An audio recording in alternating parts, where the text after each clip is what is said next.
My name's Lucy Ward, I'm from Manchester. I am the Social Activities Manager at LWC for the Flyers.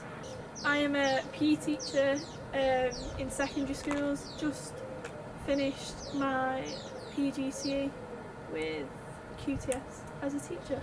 I think my favourite part is the actual seeing the different kids from the different countries and seeing all the cultures together. It's amazing to see. I'd probably say getting to know the kids, so meeting them in Gavin Hall every day and getting to know them on a personal level instead of just seeing them around the campus and in the classroom. I'd recommend working for English study camps for meeting the new people.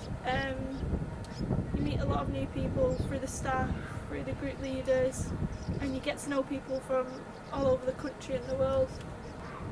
For someone next year, I'd say throw yourself in the deep end and just be proactive, as in getting to know the students and to know the staff, as it helps you as a team.